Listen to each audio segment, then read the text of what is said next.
Yehi Ratzon, Parashat Ha'azinu, Shabbat Shuvah, Erev Yom Kippur, 5784, the Limud should be the Refuat Kol HaCholim. Going into Shabbat Shuvah, we have a very important question. How do we change? We know what we've done. We know who we are. How does someone change? How does someone that can't wake up in the morning change that act? How does someone that deals with anger suddenly become someone much more relaxed? Or someone that's stressed suddenly becomes someone that's much more zorem, as we say in Hebrew.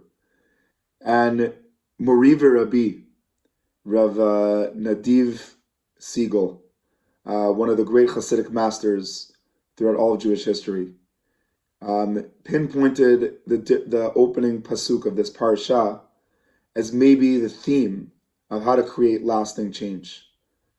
The parasha opens up with Hazinu hashamayim va'adabera v'tishma haaretz imrei pi.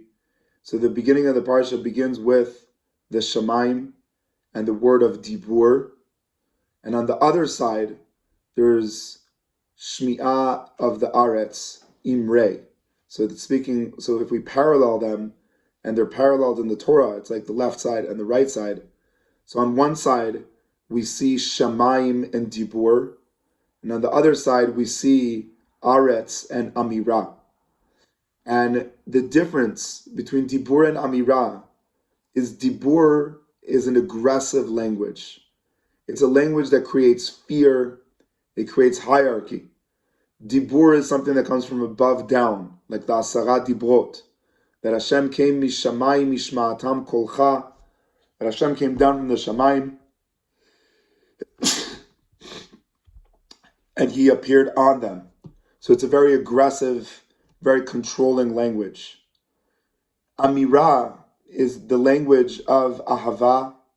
It's the language of asara ma'amarot nivra olam, that when Hashem wants to give and share, He uses the word of amirah, of saying. And so when we say the shamayim is something that is big.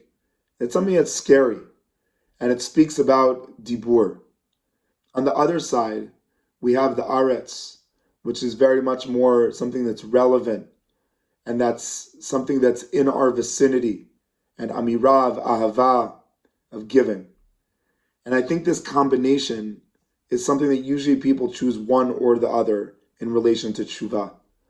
The idea of the shamayim and dibur is yir'ah, tshuva miyir'ah, this feeling of fear of not scary fear, but fear of understanding that our actions have an impact, and if they have an impact, they could have a bad impact. And so we first need to involve ourselves in this element of yir'ah, that a lot of times in the circles of today, they've been forgotten.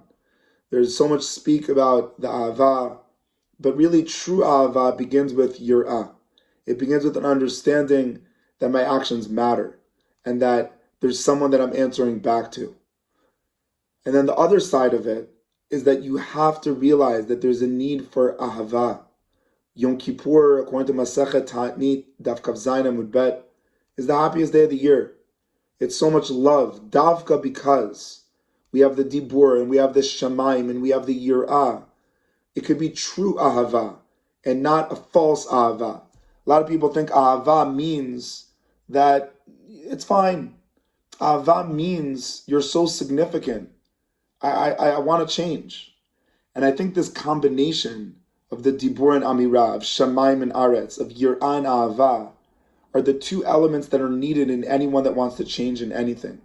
And to break it down to something much more simple, if we're looking to wake up in the morning and we don't feel like we're going to get punished, not by someone external, by ourselves, we have this great desire to eat ice cream.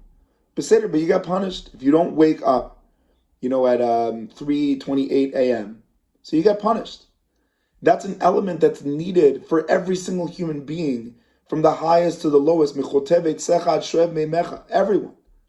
Everyone needs this element of realizing that my actions aren't random, and I need to react to them, and I need to really think about them on that level of how do I analyze the importance of not just seeing my actions as random. And then we have to understand that if there isn't a feeling of vision, a feeling of new, a feeling of pure, then we miss out. And to connect this to Yom Kippur, Morin Rabbeinu Rav Soloveitchik speaks about the idea that the two words that we say often in Yom Kippur is Ki bayom hazeh yechaper alechem letayer etchem. So we speak about kapara and tahara. Kapara, atoning, is the language of realizing the bad. Giving atonement doesn't always mean it's an easy atonement. It's an aggressive experience. It's inui. That's an element that we have in Yom Kippur. On the other side, there's tahara. It's not just let's be afraid. Let's realize that because we've erased the bad, there's so much room now for tahara. There's so much room for ahava. There's so much room for growth. Zat Hashem, we're blessing everyone in a real Shabbat Shuvah. In Ha'azinu Hashamayim Va'adabera on one side, on the other side, V'tishma Haaretz Imrei Pi, the beauty and the love. B'zat Hashem, Ki bayom hazeh yechaper alechem letaher etchem.